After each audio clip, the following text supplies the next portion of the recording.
Hi, and welcome to Variant Edition, your first weekly video podcast about comics and comic culture. I'm Mike. And I'm Nick. And this week's going to be quick. We were gone for a couple weeks, so we're doing nothing but reviews this episode. No news, nothing fancy, it's just the reviews and our new bullet point reviews for this wonderful new year. So here we go.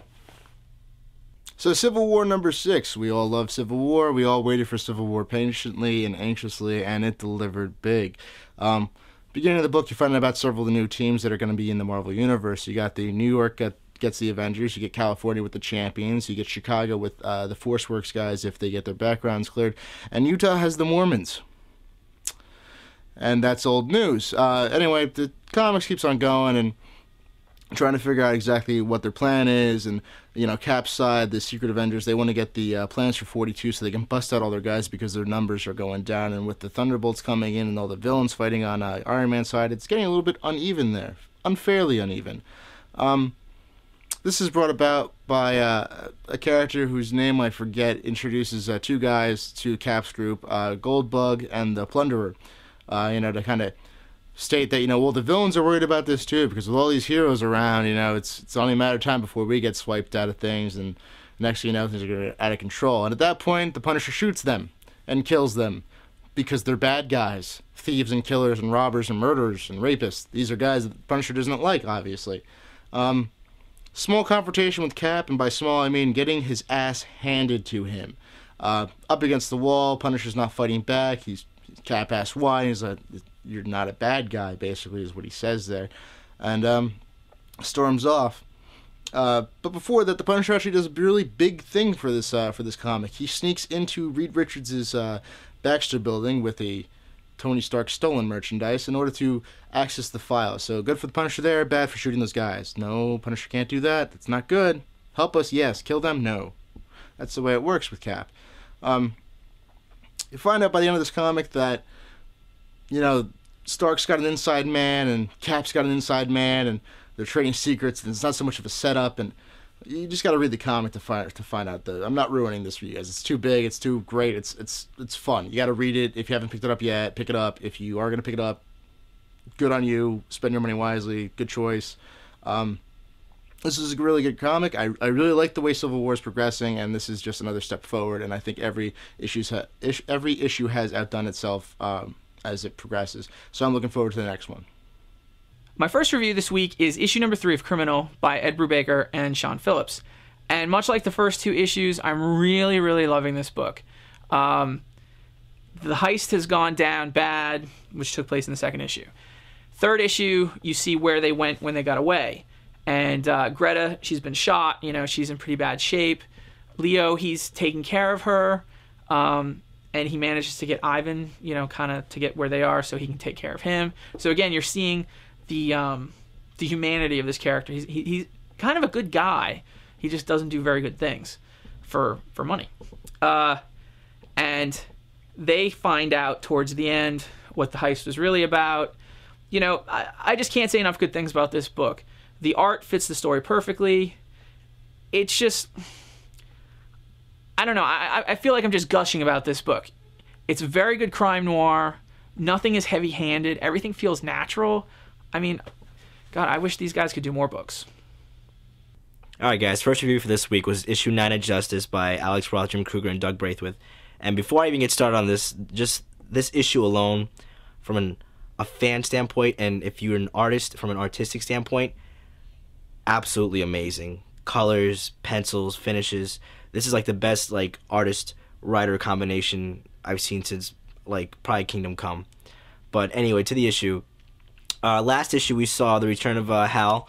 He broke free of the weird prison they put him in, and it's explained why they didn't really kill Hal in the process when they could have just killed him off. It's because the Ring, even if they killed Hal, the Ring would go and seek out John Stewart. So there'd always be a Green Lantern around. So the threat of there being a Green Lantern just ruining the plans for Brainiac and Luthor would just be just be imminent. So you see that there's a clone army of Brainiacs being made that Luthor's looking over, and was being made by Toyman.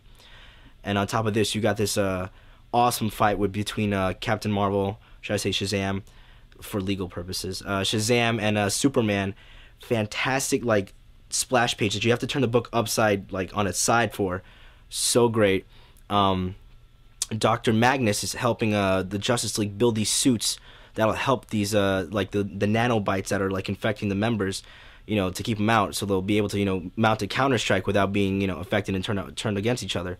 So you see another cool splash page with these cool armor that the Justice League built with the help of Dr. Magnus, and it's just great. So with the story too, you got the true intentions of Brainiac being revealed. We all thought it was just simple, I want to take over the world scheme, and let's just pick apart the Justice League one by one.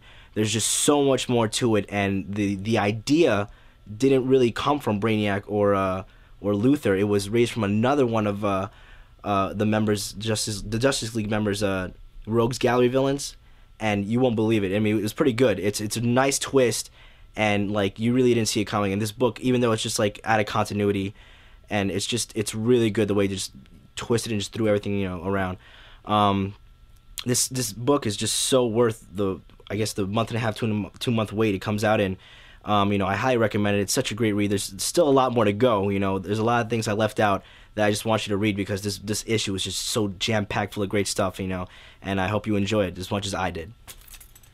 Elephantmen issue number 5, another very good issue from a really good series. This issue, it brings you more to like a flashback scenario of the days of Mapo with the Elephantmen and their involvements with Mapo and the treatment that Mapo did to the Elephantmen despite the fact that they created them. And in this issue, it shows when they were taking them, they were putting them on like these, futuristic kind of trains, and they were sending them off somewhere, kind of a la, what the Nazis did back in World War II. But anyway, we all get the gist of that. And what's good about this, it shows the confusion with, like, these big, strong, warrior, like, beast men. Everybody's scared. People, they don't know where they're going. They're just saying, okay, they're telling us to go on these things, and they're taking us somewhere. They don't know. Some of them are speculating that they're going to be killed. Some speculate other things. Some speculate that, they're sending them off or something. But it's just a lot of confusion amongst all the Elephantmen, which is awesome, because it shows that it's not so much really now the Elephantmen against Mapo or Elephantmen against regular people. There's Elephantmen against Elephantmen. And I really liked that, because it showed the conflict between, Hip Flask back in the day and Obadiah, who, becomes the prominent business rhinoceros man. And it was their involvement in one of the trains where they just kind of like snap, and they have no agreement on what's going to happen, so they start taking shots at each other. I hope to see more of that between Hip Flask and Obadiah to see what would happen in the streets of Mystery City with this going on, with these two, with their crooked past. Another great thing about this issue, it shows just how heartless and soulless the men of Mapo are. There's one character, I forget his name, but he gets attacked. All the Elephantmen are just kind of going, saying, screw this, getting out of here, and they take their pound of flesh, as he says. And you see this one character who's like half man, half camel, come up to him and he says, oh, are you here to claim yours too? And he's like, no, I know a way out. So he takes him on his back, despite the fact that he had a tusk through his gut and his legs are practically useless, and he carries him through the desert. And you don't see where they're going to, you just know that, they both survive.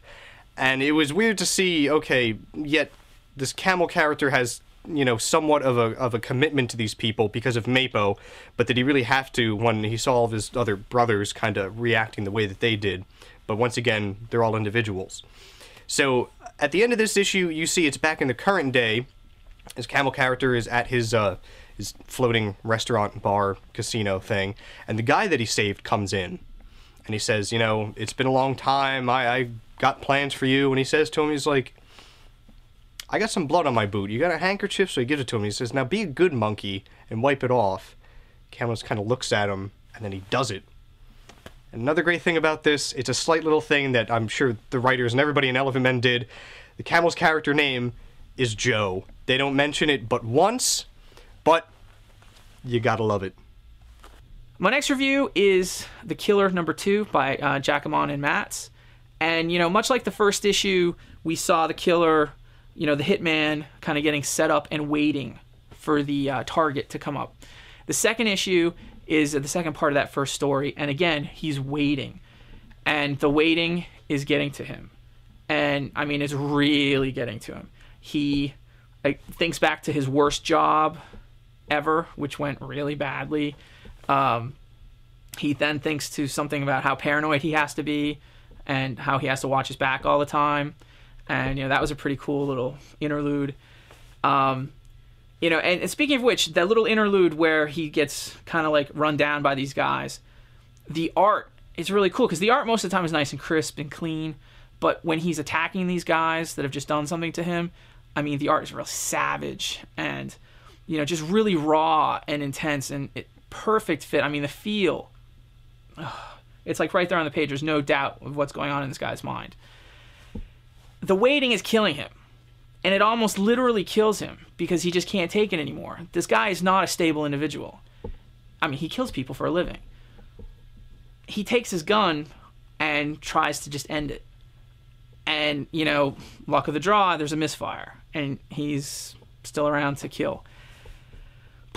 I mean, this is intense stuff. Again, I'm liking it. I can't wait to see where the next story's going. It seems like each issue is going to be each 2 issues is going to be one story, and they progress along. And very cool stuff. Very, very intense. All right, guys. Next review for this week, issue 5 of Justice League. Now, for all intents and purposes, if you saw a couple of episodes, actually a while back on one of our episodes, Michael Turner, who's doing the cover for the Justice League series, kind of revealed who the villain was. And if you didn't pick up on it, this issue kicks off on who the villain was and who's kind of co-orchestrated the attempt against the Justice League and who's been helping build this new body for like this villain, the former Red Tornado body. So you see it's Solomon Grundy, who's been reborn again, apparently, what it seems. There's this big explanation of how Solomon Grundy's been killed a numerous amount of times by either members of the League or the League itself, and he's either come back as kind of like, very low-level IQ person or just hell-bent on destruction. So he's kind of got like the whole, Bruce Banner Hulk, personality thing going on, like, except he dies and has to come back a certain way about it. So Solomon Grundy's been behind it, and there's a twist to this story where it's just like he wasn't really attempting anything against the Justice League. It was more of a kind of like a manipulative, scenario where like he was trying to get their attention in order to stop Starro. So the body was built for Starro, who is now going after Red Tornado's family. So it's interesting because now you see Solomon making this offer to the Justice League where they kind of have to help him in order for them to stop Starro, even though it's highly unlikely at this point because the body they built from is just near indestructible, has that kind of capability. So this issue is really good. The story's taking an interesting turn. The art, always great, flawless. The writing is really good. Brad really using that whole chunk of DC continuity, but like able to like meld it over so everybody can like kind of catch on. And it could be kind of confusing because like based on Infinite Crisis, which is kind of going on based off of continuity that's not in play anymore and continuity that is in play. So, but it's a great read, great story, great artwork, and I can't wait to see where this story goes. So, Confessional number 3 from Mr. Rob Riley. I love this comic. This is a comic that I read Confessional number 1 and number 2 and number 3. It's just a great story. Your basic outline here is that Rob Riley is a cartoonist and a writer. He has a company called Scottoons, and he goes to conventions, and this is what happens at the conventions, and it's hilarity ensues. From running into people whose names you can't remember to fighting Captain Cockblocker. Kevin just bleeped that. Again, that's Captain Cockblocker. All right, just to make my point. This is a great comic. It's a great humor book. It's funny. It's clever. It's witty. Rob Riley at his best here. I really like what he's doing, and I really love to see what he's going to do in the future. And his future's up for debate here, because the main reason why I think that everybody who watches this show should get their hands on a copy of Confessional number 3 is the essay he puts in the back. It's not because Variant Edition is mentioned in the thank yous, which was really nice touch. Rob, nice, good kiss up there, but it wasn't necessary. And I got a picture in there too. If you look close, you can see me chilling out at Baltimore. It's not because of that. This essay is showing, it's a lightning rod. It is going to bring, I think, much needed attention to the fact that the industry in and of itself is slowly but surely edging out all independent writers and artists and creators and everything else. He's kind of drawing to the forefront here with this essay as to why it's important to have smaller guys around, why small press is so important, and why isn't the big companies doing anything to keep small press. I agree with this wholeheartedly, and I cannot say anything else, but you need to pick up this book and read this essay, and it's it struck a nerve with me. If you like comics, it's definitely going to strike a nerve with you. And I'm small press for life from now on. Thanks, Rob. Well, Zombie issue number 4 finally came out, and if you've seen my review for Zombie issue number 3, I loved that issue. I thought the way it went was great. I thought the way it ended was even better. Now, Zombie issue 4, the way it starts is kind of a letdown. As we all know, at the end of Zombie issue 3, we have our two characters, our antagonist and our protagonist, trapped on a water tower, surrounded by zombies. What better situation can you put two rival characters in? They're at each other's throats, they got nowhere else to go because there's a sea of zombies around them. What's going to happen on this water tower? We never find out, because in number 4, you don't even see the water tower. You don't even see them climb down the water tower, or even the water tower in a background anywhere. Apparently, the military just shows up, and everybody's on the ground. And when I first opened up, I was like, what the hell? I was so looking forward to seeing everything that was going to go on between these two characters. And now it's just, oh, the military came in? Seems kind of like a quick fix. But that's just me. So it goes on, military, they're a bunch of a-holes, very rough and rowdy, don't care if you're a human or a zombie, I'll kill you if you get in my way kind of deal. And they kind of screw them over, they screw the military over, the exploding things in the bags of money kind of screw up everybody. Some guy gets a bunch of blue paint on his mask and shoots stuff. And in the end, everybody becomes a zombie. I don't know, I was really kind of let down with this. I think I know where they wanted to go with this by throwing more mixes into it. But honestly, I was looking forward to see the conflict between our two characters on that water tower with nowhere else to go. But, I don't know, military involvement. My next review is Okko Cycle of Water number 1, again by Archaea Studio Press. Now, Archaea Studio Press, I think this is going to be the year for Archaea Studio Press. Last year was kind of their breakout year. They had Lone Level Sands, the Mouse Guard, Phenomenon. I think 2007 is going to be the year of Archaea Studio Press. They've got The Killer, which is a fantastic book that I just talked about a few minutes ago, and this Okko Cycle of Water. And then tons of stuff, coming forward in the rest of the year. Wow. This number 1 issue, basically, it's set in a world very much like medieval Japan, called Pajan. Japan, cross the letters around. Anyways. Okko is a Ronin, which is basically a samurai without a master. And he's not just a Ronin, he's a demon hunter. So when people have demons that are doing, bad things, they call upon him. He's kind of like a demon bounty hunter. Goes and takes care of the problems. He's got a few traveling companions. They're waiting for him to finish up his job. There's this big giant guy who must be something mystical about him, because there's a scene where there's a big battle and he takes a couple arrows to the chest and he keeps going. And then this drunken monk guy, he's always hiccuping, and I mean it's pretty funny, but he's the wise sage. He knows what he's talking about. He just likes to spend his time drunk. They're kind of hanging out waiting for Okko to come back. And in the meantime, they're hanging out at this brothel. These pirates show up, steal all the geishas, burn down the brothel, and take off. Well, one of the geishas had a brother who was watching out for his sister, and he pledges his life to Okko if Okko will go find these pirates who took his sister. And, Okko doesn't want to do this, but eventually he decides, I hope you know what you're getting into, but this sounds like a task that it would be noble enough for me to do. And towards the end of the issue, we see maybe why these pirates did what they were doing. I can't say enough good things about this book. The art is incredible. The story is very intriguing. It's like I said, it's got that medieval Japan kind of feel to it. But there's little, technology and magic and stuff like that.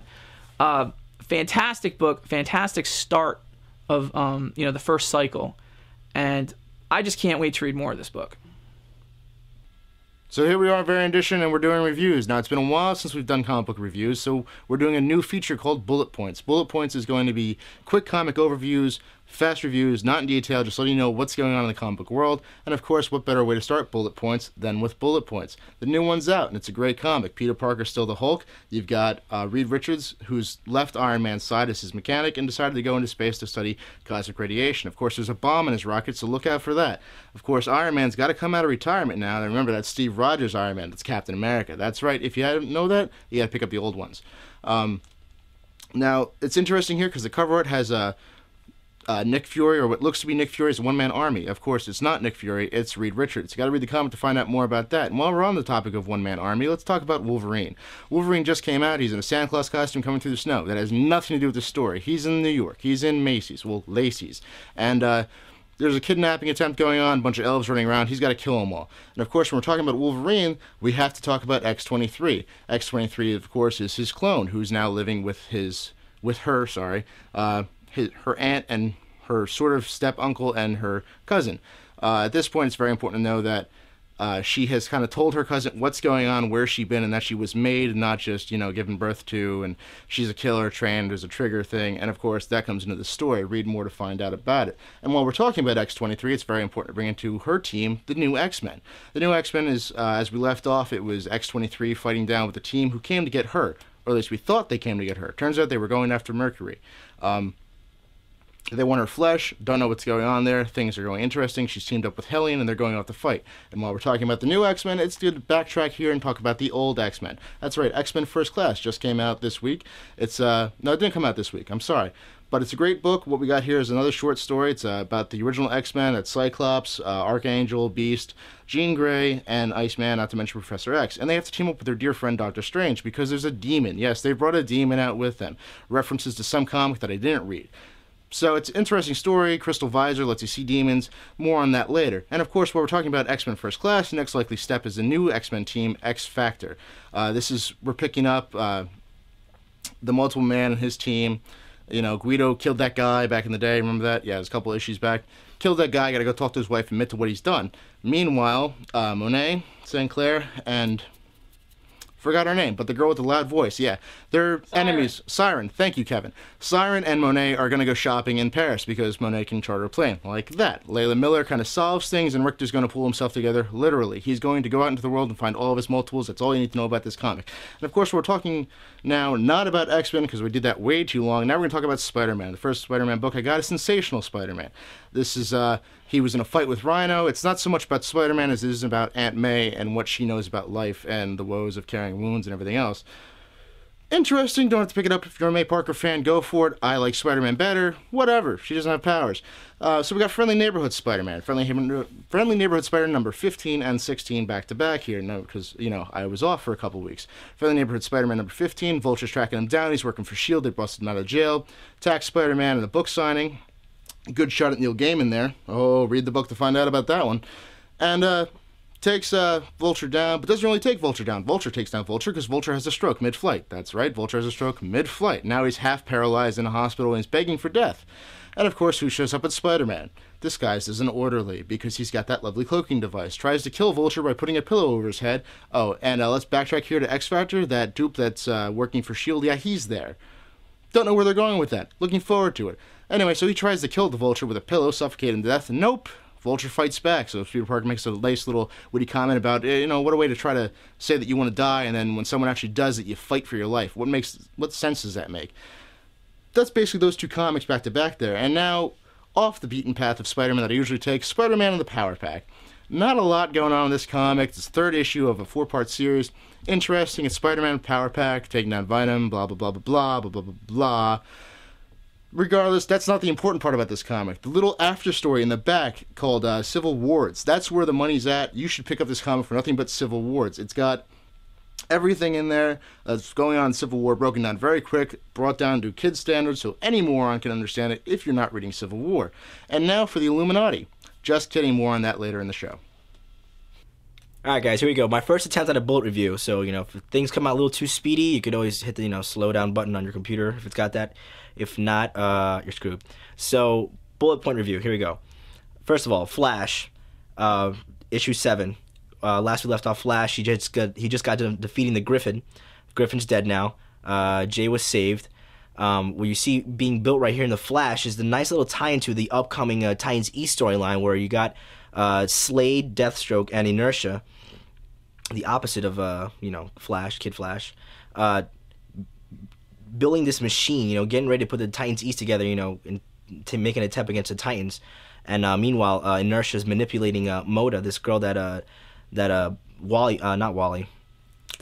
Bart was seeing in Keystone City, to kind of like play out this little trap he's got set for him. So that's going on, and it's kind of cool. The art was divided between two artists. I forgot who it was, but it was pretty good, pretty solid issue, and a lot of fun to read.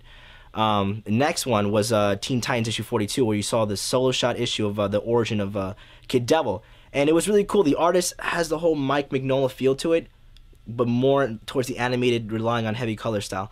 But it was a really good issue. You see Kid Devil's origin stems from him meeting up with this demon wish master named Neron, and that's how he got his power. He made a wish to that he wanted to be useful in the world, and he wanted to be a Titan so bad that he ended up making this really manipulative and very detailed deal that I'll just leave up to you guys to read. It was really good, and we'll see where it goes.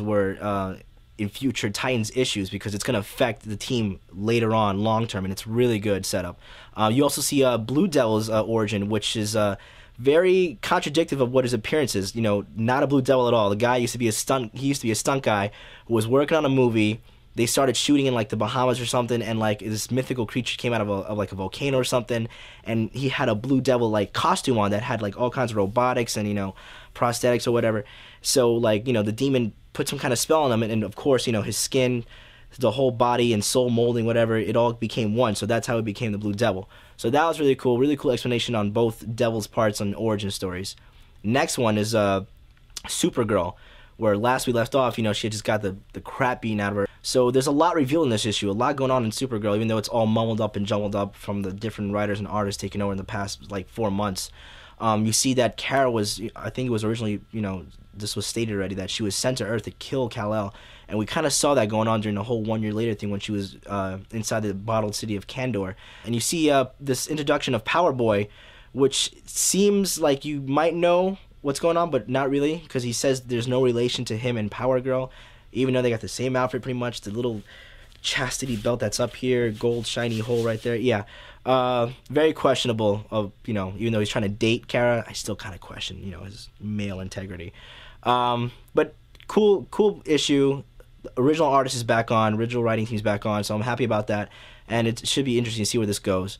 And finally, Superman Batman, where this arc is starting to conclude. We reveal that the guy who's been attacking Superman Batman and having all their friends and former enemies from like way back in the day turns out to be this little guy named Zook, who looks like he used to be like a companion to the Justice League way back in the day when they first started out, and he was like really kind of like really dusted off as like this little guy who just had powers but really couldn't do anything because of his size, and he was just kind of like a minute character.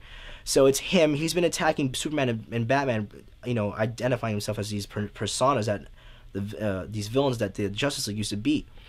So you see that the motive behind all the weird aliens attacking and whatever, and you even see Kara's in this issue real quick, Supergirl, is that some kind of secret call to all aliens, people not of Earth, has gone out throughout the cosmos, and like they've uttered the words of, we need to destroy Earth, and that we need to unify, and all aliens of all races, no matter superhero or not, we need to come together and destroy Earth.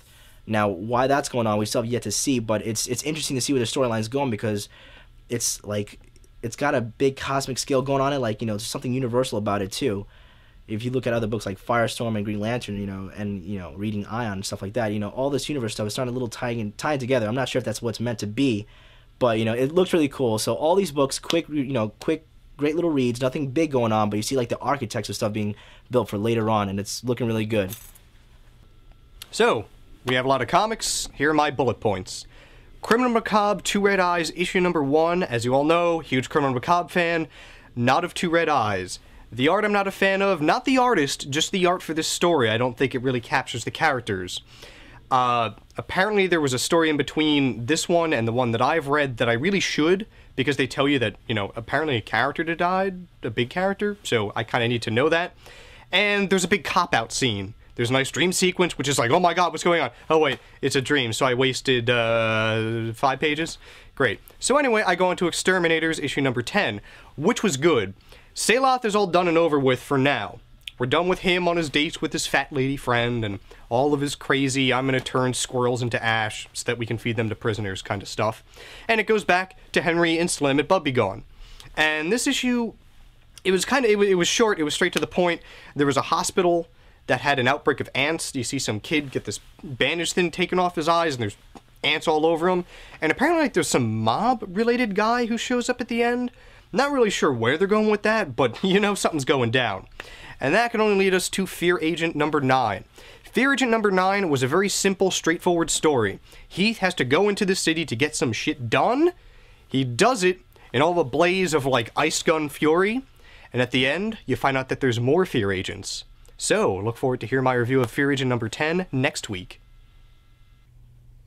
Alright, so like we've been saying, there's a lot of books to cover. We haven't done any reviews for a few weeks, so bullet review time. Pirates of Coney Island number 3. I did the first issue. Third issue, you actually, we're into the story a little bit. You got the pirates, and what was weird is they drive around in a van, but much like pirates, they board and pillage and have people walk the plank. It's kind of interesting, kind of weird, but kind of interesting. I don't think I've ever seen anywhere else where they came up to another car, jumped into the car, and that's how they stole the car. It was kind of cool. And at the end, they meet up with the cherries. So I think this next issue is going to be not so good for. I think it's going to be a big fight. Next up, we got New Avengers, and in this issue, it's all about Hawkeye. And Hawkeye decides that he needs to go find Scarlet Witch, because since she's kind of behind this whole mess. And it's kind of interesting, they lead you to believe that she doesn't know who she is, so she kind of lost, her mutant power and her memories and all that stuff. But at the same time, it's kind of left up in the air and like how true that is, or if she's just tricking him. I don't know. The art's really cool. But at the end, like on the last page, I'm confused over what happened. So you'll have to see that. It just isn't clear to me. I'm kind of getting that, I'm with you or against you thing that Mayleaf did back in the Illuminati special. Next up, we got Iron Man. It's okay. He's not as much of a jerk in the Iron Man title as he is in a lot of the other titles. It's more about his struggle. And yeah, he struggles with a few things and gets called out on a few things. He has a meeting with Cap, but Cap's New Avengers break it up. It's interesting, kind of giving a little more depth to Iron Man in the whole Civil War, but it was okay. Civil War, Casualties of War, the Captain America Iron Man thing, was much better. That basically was, they set up this conversation where they can meet together and maybe have like one last chance to just talk it out before things get too much out of hand. And it's pretty cool because basically they both talk through almost their entire history together, and you can kind of see that they're so kind of believe in what they believe that neither one of them can change their minds, and eventually it like just breaks down into a fight. And it's actually pretty interesting, and it's a good read because it gives a pretty good view on each of the characters' viewpoints on the Civil War. Fantastic Four 541 is another Civil War crossover.